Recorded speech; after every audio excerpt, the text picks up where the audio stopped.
O Trilhas da Democracia de hoje entrevista Moacir Araújo, professor do Departamento de Oceanografia da Universidade Federal de Pernambuco e coordenador da Rede Clima. O debate de hoje versa sobre o seguinte tema: o desastre ambiental brasileiro. Moacir, seja bem-vindo ao Trilhas da Democracia. Obrigado, Mondaini. É muito bom estar aqui com vocês no Trilhas, né, que já está se tornando, de fato, um grande veículo de conversa e discussão com a sociedade. E, desde já, parabéns, né, por todo esse histórico de trabalho de vocês. Grande prazer estar aqui. Moa, o que é a Rede Clima? Quando foi criada? Né, que entidades reúne? Quais os serviços presta? A Rede Clima, né? A Rede Clima, na verdade, é o acrônimo da Rede Brasileira de Pesquisas sobre Mudanças Climáticas Globais. A Rede Clima, ela foi criada em 2007 pelo então Ministério de Ciência e Tecnologia, na época era Ministério de Ciência e Tecnologia, né? E qual é a missão da Rede Clima? Qual é o objetivo de criar a Rede Clima? A Rede Clima, na verdade, Mondaini, ela contribui para o debate científico sobre o papel dos biomas brasileiros, né, na mudança do clima, no enfrentamento, na redução da emissão de gases de efeito estufa, né, na mitigação, na adaptação. É uma rede de pesquisa, na verdade, como o nome diz, né? Então, ela é composta por 16 sub-redes, que vão de oceano, modelagem do clima, cidades inteligentes, saúde, muito importante, né, e pertinente, inclusive. São 16 sub-redes que agregam cientistas das mais diferentes instituições do Brasil, inclusive alguns do exterior também. Boa, você escreveu um artigo no Diário de Pernambuco, que foi publicado no dia 21 de outubro, com o título Um Conselho às Avessas, que trata das transformações que ocorreram no Conselho Nacional do Meio Ambiente. Esse conselho inicialmente era composto por 96 conselheiros e atualmente tem como membros titulares apenas 23. Né? Por que esse conselho é um conselho às avessas?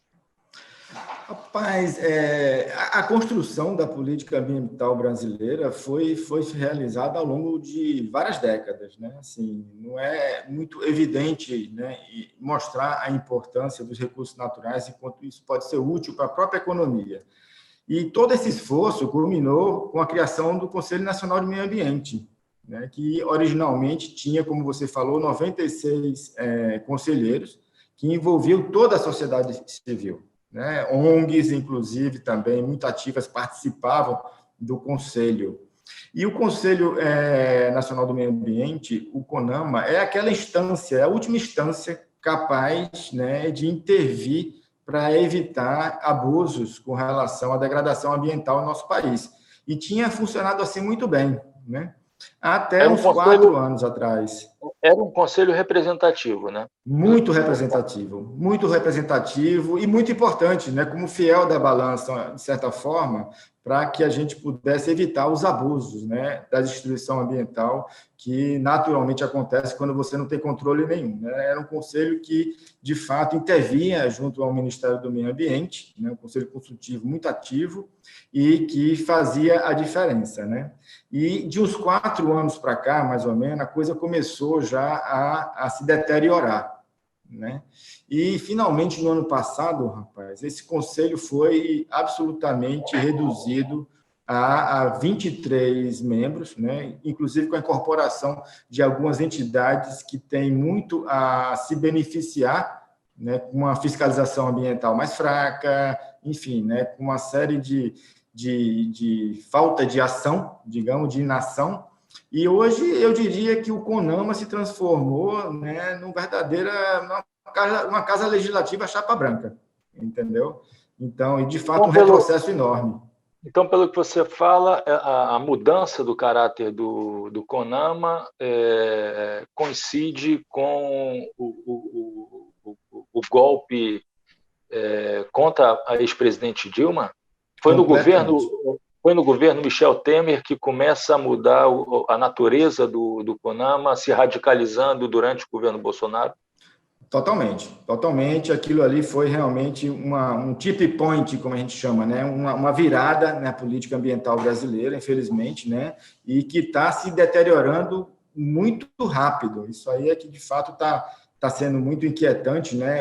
Toda a comunidade científica, né? Toda a comunidade científica está muito atenta a isso, né? E as últimas ações do CONAMA, né? De restringir algumas resoluções que estavam vigentes, foi a gota d'água, né?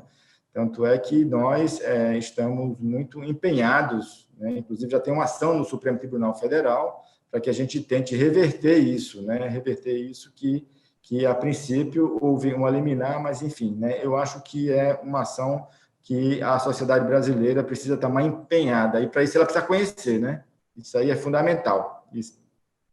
Pelo que você fala, na verdade, o que aconteceu com o CONAMA foi aquilo que também aconteceu com o Conselho Curador da EBC, né? Simbolicamente, ele foi extinto no primeiro dia do governo Michel Temer. Na verdade, o que a gente assiste é a total desarticulação, desestruturação da rede de conselhos que existiam e que foram arduamente construídos depois da Constituição Federal de 1988. Mas quais são, Moa, os possíveis impactos mais graves ainda que podem acontecer em decorrência da desarticulação, da mudança de caráter, de natureza do CONAMA? Mondaini, eu vou citar só aquilo que está mais recente agora, tá? Que foi objeto, inclusive, né, dessa ação impetrada no Supremo Tribunal Federal. A primeira delas é que ela anula as restrições de utilização de áreas ao redor de reservatórios, né? Ou seja, abre a porteira, literalmente, para tudo o que é expansão imobiliária desenfreada. São Paulo vai ter um impacto muito grande sobre isso, mas todo o Brasil, com certeza, né? Para projetos de irrigação, outra medida também que não precisam mais ter estudos de viabilidade de impacto ambiental, ou seja, você pode ir até a beira do reservatório, sugar a água que você quer para o seu projeto de irrigação, sem que isso seja analisado se vai se confrontar com outra utilização, como o abastecimento da cidade que está ao lado, da própria população, né?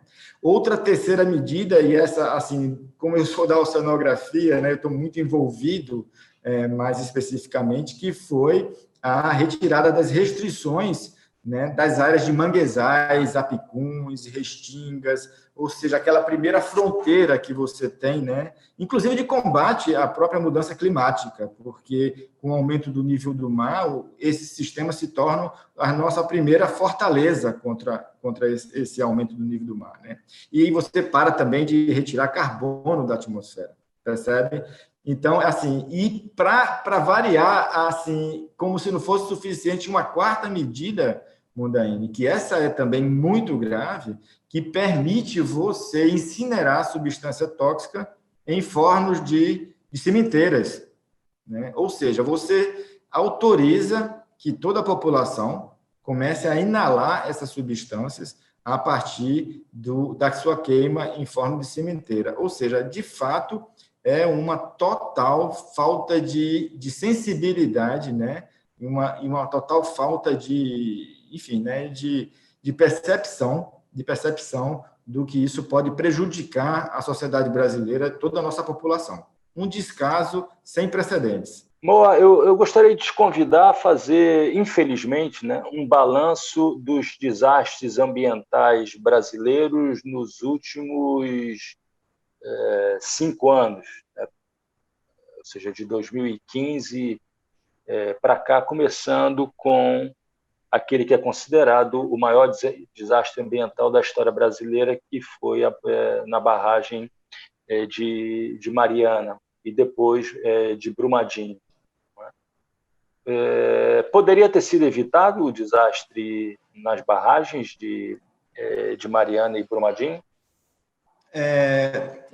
Mundaini, desastre, né, de fato, ele resulta de uma coincidência de fatores. Nunca é um fator isolado. Aliás, toda análise de risco trabalha exatamente com a sinergia, ou seja, com a junção, né, de várias coisas que acontecem e que resultam num impacto, numa consequência maior. Eu tenho a certeza absoluta que, do ponto de vista científico e técnico, esses acidentes poderiam ser evitados. Aliás, eu vou mais além. Eles deveriam ter sido evitados. Porque também, né, se nós pegarmos e nós formos fazer uma análise retrospectiva, parece um pouco aquele livro do Gabriel Garcia Marques, sabe? Crônica de uma Morte Anunciada, em que toda a cidade sabe que o coronel lá vai morrer na porta da igreja e tudo acontece e ele termina de fato morrendo. Então, Brumadinho e Mariana já estavam anunciados, né? A falta de fiscalização daquelas obras, não tem a menor dúvida que foi um dos fatores que causou aquilo, né?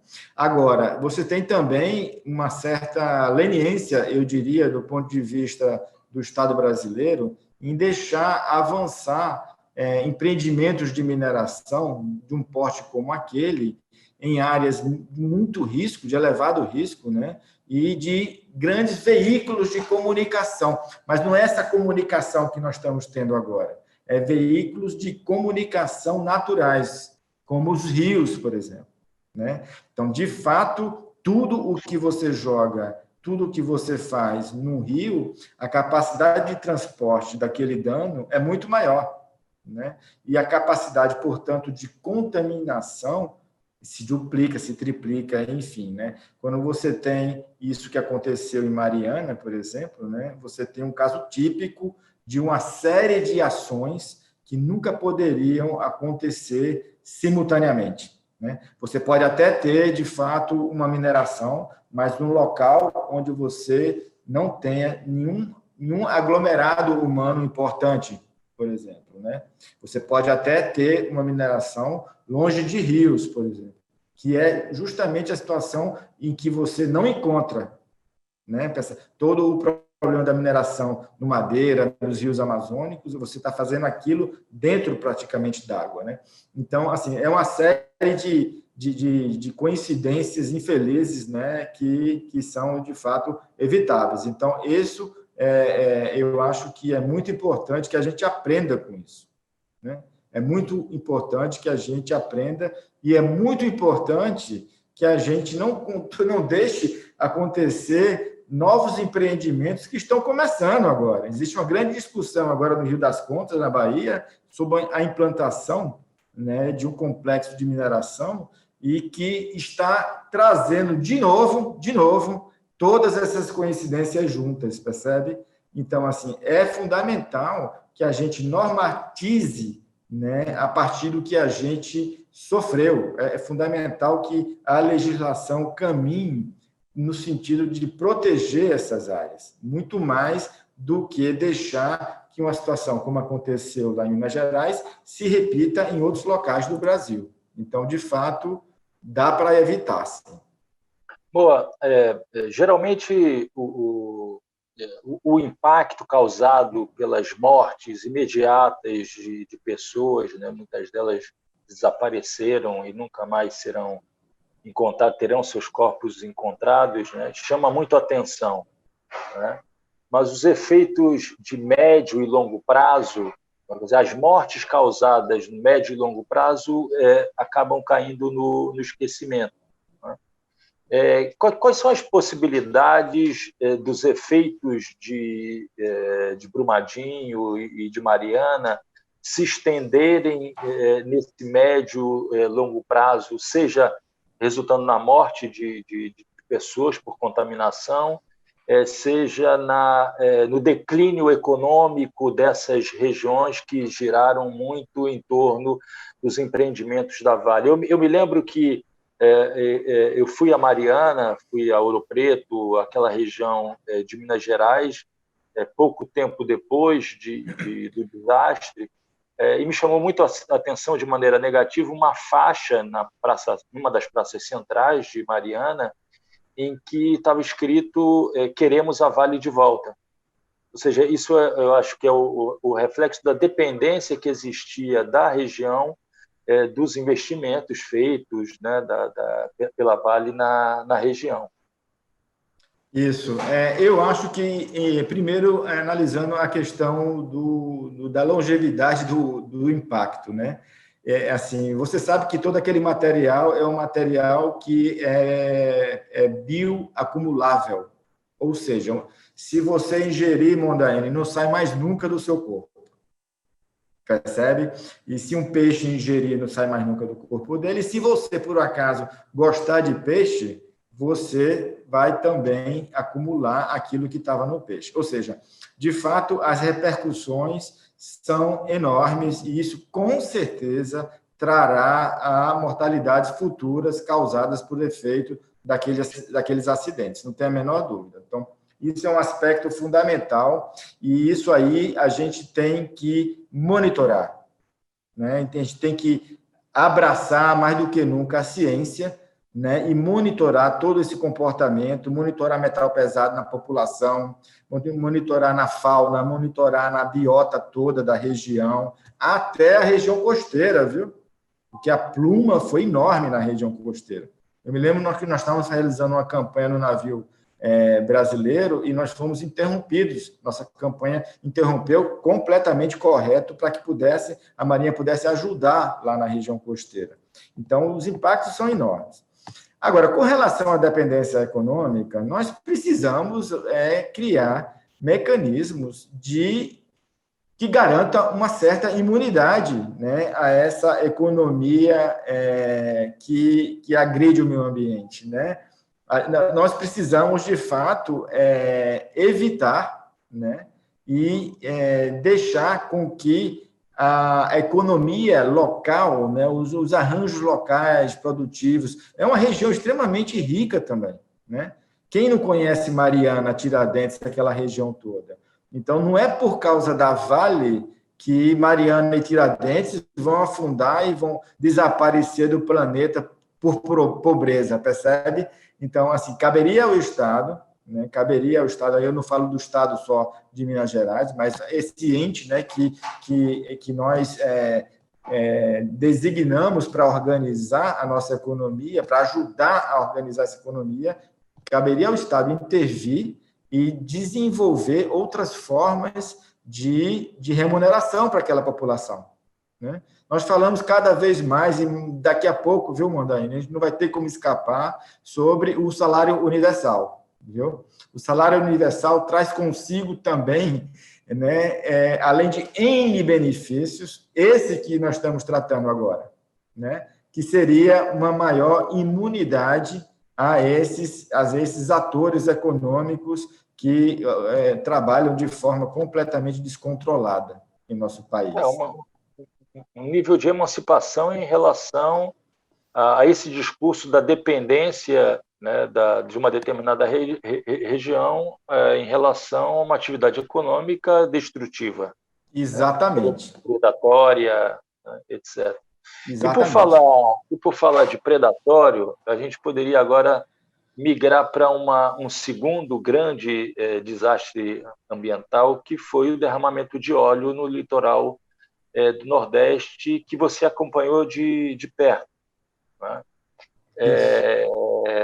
O que já foi elucidado, o que já existe de fato concreto acerca das razões do derramamento, sobre de onde teria partido esse derramamento e sobre os impactos sobre comunidades pesqueiras, catadores de marisco, né? Essa população que habita o litoral do Nordeste e que vivia em função dessa economia, digamos, do mar. Para não falar das populações, da classe trabalhadora, que também vivia em função da economia do turismo, né? Claro, com certeza. Esse também, né, foi outro impacto muito importante, talvez um dos maiores, talvez não, com certeza, um dos maiores impactos ambientais, né, da história do nosso país. De fato, até hoje, nós não temos a certeza absoluta, concreta, da origem, né, desse óleo derramado.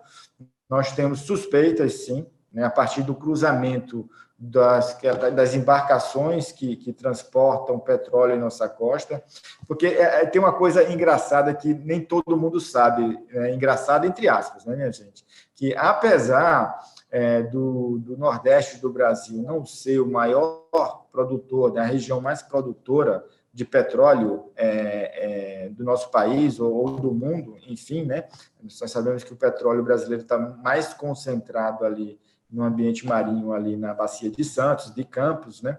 Apesar disso, nós somos rota, né, de muito navio petroleiro. Justamente os navios que vêm da Venezuela, que é um dos maiores produtores, cruzam ali o Nordeste e descem, né? E que também vão para os Estados Unidos e passam por ali para ir para Oceano Índico, para a Ásia. Descem dos Estados Unidos, né, da produção ali do Golfo, né, do México, descem e passam ali para a África, né? E vem também da Europa, tá certo? Vem também da Europa para lá e para cá. Então, assim, essa rota favorece com certeza o derramamento, né? Mas o que é importante também, viu, Mondaini, que as pessoas saibam, é que, diante da pressão americana dos Estados Unidos nos últimos anos sobre a Venezuela e sobre o Irã, né, essa pressão muito forte em cima desses dois países produtores, começou a haver aquilo que a gente chama de navegação cega. Por quê? Porque simplesmente o preço do transporte do óleo ficou muito caro. E aí começaram a aparecer empresas que transportam óleo e que cobram 20%, 30% do preço de um transporte normal. E essas empresas utilizam muitas vezes navios que não têm condição para transportar. Daí o barateamento.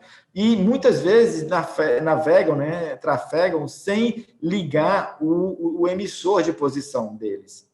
Então, foi isso que aconteceu, por exemplo, naqueles dias que antecederam aquele derrame.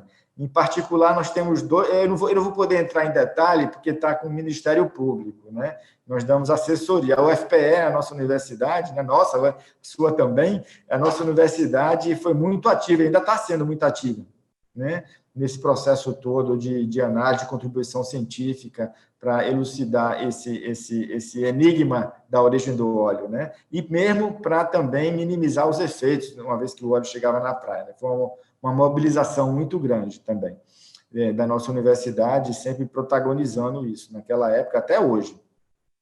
Mas, enfim, então, isso aí, na nossa opinião, a partir dos resultados de modelagem matemática, existem dois navios, né? Um pouco mais ao norte, lá do Rio Grande do Norte, e um pouco mais ao sul, lá aqui entre Pernambuco e Alagoas, que exatamente pararam alguns dias de forma muito suspeita. Porque cada dia de navegação são alguns milhares de dólares. Então, você só para quando realmente você precisa parar, percebe? Então, pelo que tu está falando, o derramamento de óleo está ligado diretamente à fome de lucratividade, né? Totalmente, não tem a menor dúvida. Para variar, eu usaria até dizer, viu? Para variar. A mesma coisa de Mariana, rapaz, de Brumadinho também, mesma coisa, entendeu? Essa fome incessante de lucratividade e essa falta de atenção do ponto de vista de legislação. Não tem a menor dúvida, percebe? É isso aí, entendeu? É um modelo totalmente, né, predatório, que se isso funciona na mineração, o óleo é uma espécie de mineração também, né? Você está ali tirando o recurso natural e, enfim, né? Mas eu acho que a gente, daqui a pouco, vai ter uma posição um pouco mais certa sobre isso, tá? Agora, Moa, já caminhando para o final do programa, o que é assustador nessa tua afirmação, como se tratam de alguma maneira, navios piratas, navios não regularizados, né? navios que usam desses mecanismos de desligamento de sensores para localização, etc., as chances de repetição de episódios como esse não são pequenas, né?